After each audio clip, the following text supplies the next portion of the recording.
Bonjour. Le prophète Jean-Baptiste eut un ministère influent qui consista à préparer la venue du Messie. Quand ce dernier apparut, Jean parla de lui en disant « Il faut qu'il croisse et que je diminue ». De nos jours, le « je » ou bien le « moi » augmente. Et Jésus décroît dans nos églises. C'est le contraire. Alors, voici la définition de « moi » du dictionnaire Larousse. Personnalité s'affirmant en excluant les autres, son moi et tous ceux qui l'intéressent.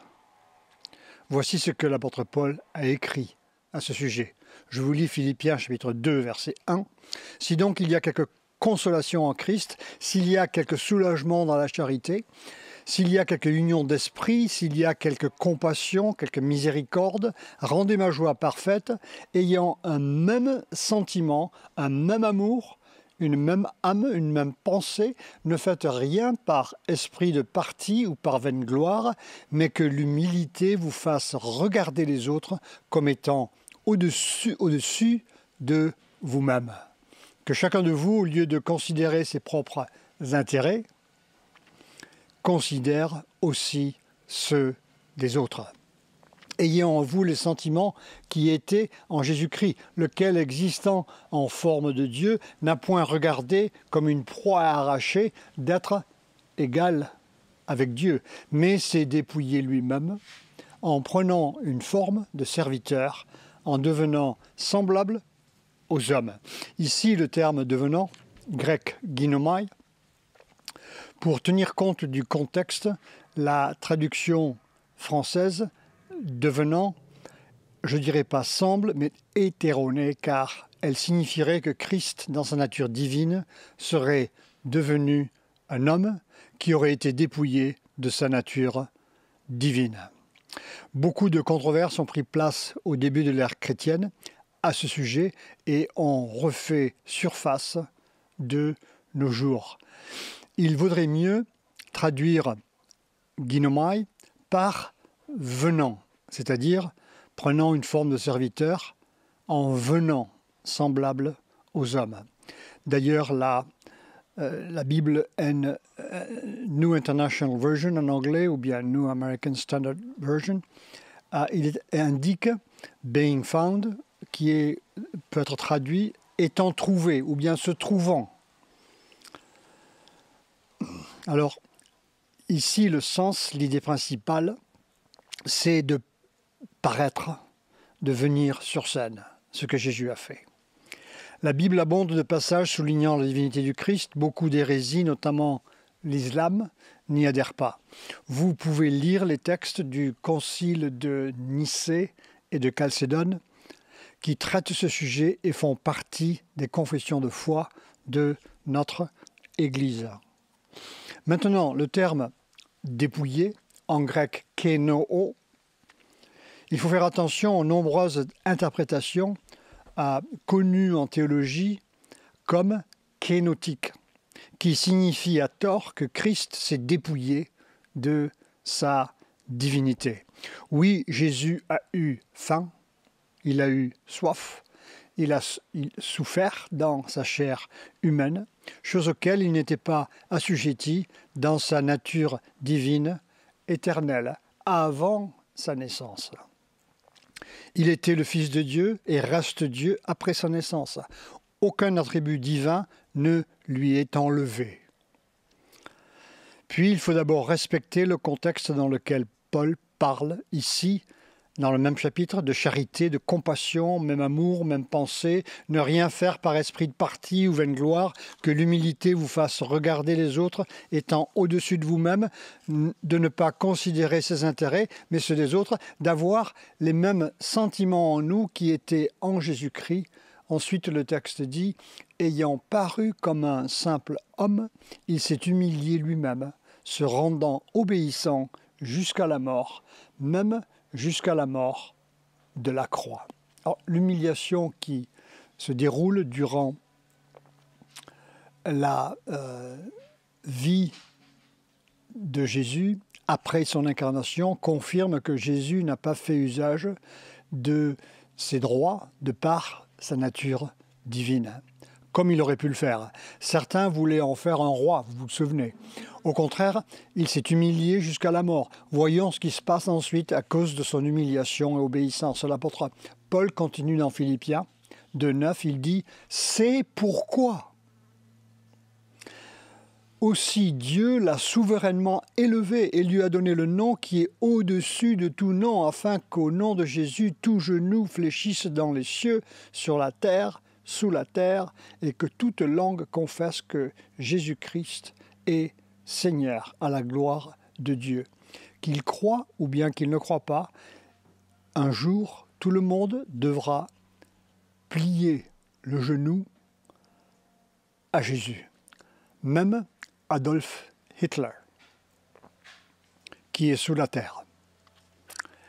Ensuite, Paul continue, « Ainsi, mes bien-aimés, comme vous avez toujours obéi, travaillez, et ici c'est en qualité de serviteur des autres, à votre salut avec crainte et tremblement, non seulement comme en ma présence, mais bien plus encore maintenant que je suis absent, car c'est Dieu qui produit en vous le vouloir et le faire, selon son bon plaisir. » Comme Jean-Baptiste disait, il faut donc qu'il accroisse et que l'on diminue.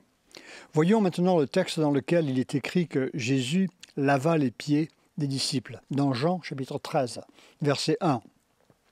Avant la fête de Pâques, Jésus, sachant que son heure était venue de passer de ce monde au Père,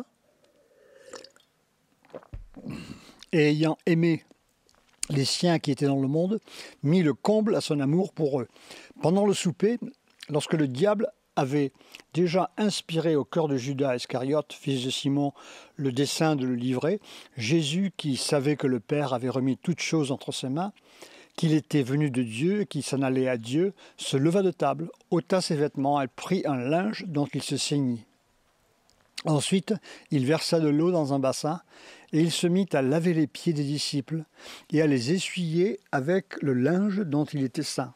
Il vint donc à Simon-Pierre et Pierre lui dit « Toi, Seigneur, tu me laves les pieds ?» Jésus répondit « Ce que je fais, tu ne le comprends pas maintenant, mais tu le comprendras bientôt. » Pierre ne réalise pas encore qu'il lui faudra grandir dans la foi, devenir plus mûr pour qu'il devienne lui aussi un serviteur qui efface sa vie dans la vie des autres. La croissance spirituelle prend du temps en pratique.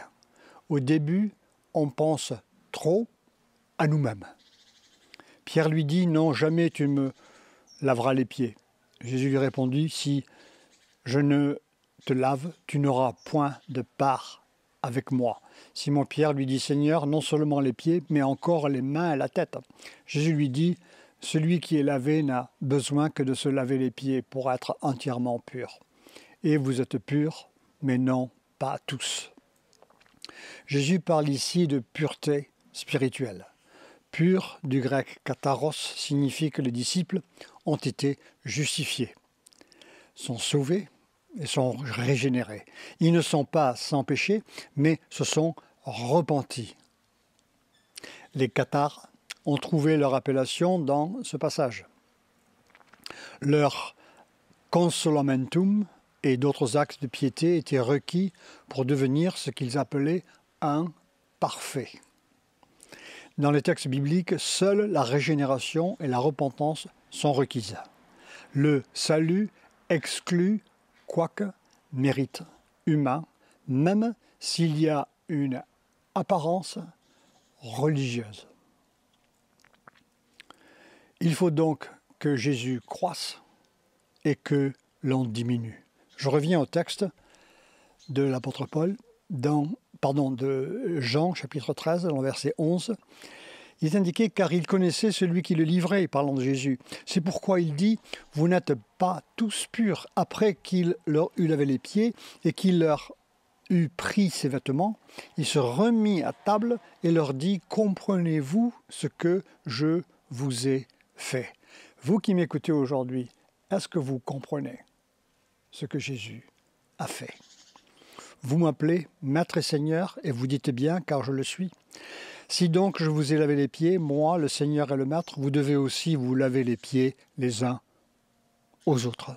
Car je vous ai donné un exemple, afin que vous fassiez comme je vous ai fait. En vérité, je vous le dis, le serviteur n'est pas plus grand que son Seigneur, ni l'apôtre plus grand que celui qui l'a envoyé.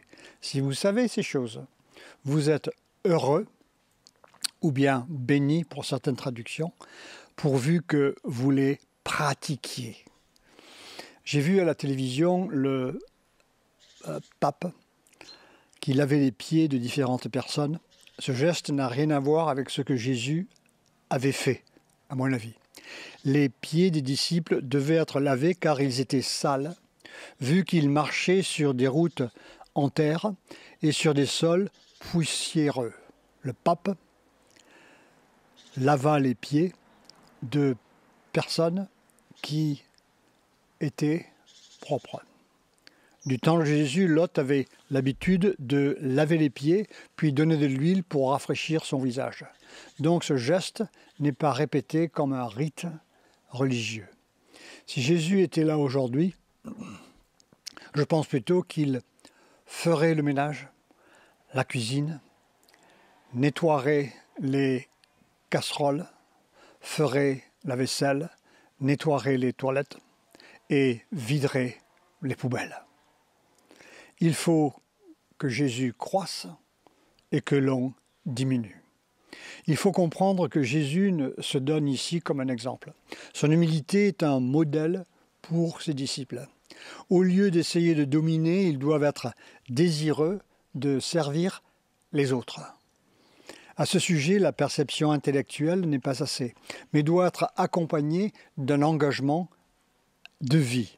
Cela ne signifie pas que nos œuvres soient la base pour être acceptées par Dieu, mais plutôt elles sont, comme Jacques l'explique, l'évidence de la vraie foi par laquelle nous sommes justifiés. Confiance et obéissance sont inséparables. Nous sommes déclarés justes, parfois en Christ seul, mais ceux et celles qui ont été justifiés démontrent leur foi en aimant et en cherchant à garder ses commandements. Je me souviens d'un chrétien qui était un joueur de rugby du Stade Rochelet qui venait à notre culte et il avait déjeuné chez nous et il avait vu qu'il y avait beaucoup de bazar autour dans la maison qu'on avait accumulé pendant 15 ans. Et il m'a dit, écoute, je peux venir avec mon collègue et on peut vider tout cela pour vous si vous voulez. Et ils étaient venus avec un camion. Je me souviens, on avait une cuisinière. Et quand ils sont arrivés, je leur ai dit, écoutez, on va se mettre à trois, à gauche, à droite et en derrière pour porter la cuisinière dans le camion. Et son collègue, qui était un pilier du Stade Rochelet, a pris la cuisinière sur son dos et il l'a amenée. Et ils ont tout vidé ici en une demi-heure. Il y avait beaucoup de choses à vider. Mais cette personne, il est motivé par l'amour du Christ. Il sert les autres, il s'efface dans la vie des autres. C'est un chrétien sincère, alors que c'est une star très connue dans le milieu du rugby. Il vient s'effacer parmi quelqu'un qui a un petit besoin. Je pense aussi à ma femme Nicole, qui s'occupe depuis tant d'années des enfants à l'école du dimanche.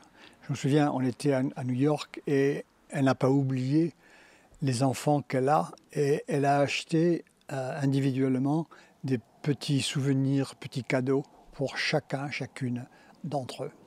C'est parce qu'elle est dévouée, elle aime. Elle suit l'exemple de Jésus.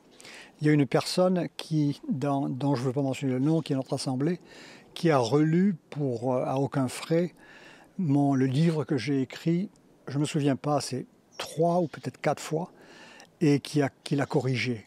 Et elle a passé beaucoup de temps à faire cela. Et c'est une personne donc qui se donne pour les autres et qui m'a aidé à moi de cette manière. Et il y en a beaucoup d'autres, mais je le signale parce qu'il y a des personnes, on remarque vite que leur pratique de foi démontre qu'ils ont une vraie foi. Alors, mais c'est simple. Pour moi, tout ce que les autres ne veulent pas faire, il faut le faire. Si vous regardez l'évier de la cuisine, quiconque ne veut pas faire cela, vous le faites. Et vous serez béni.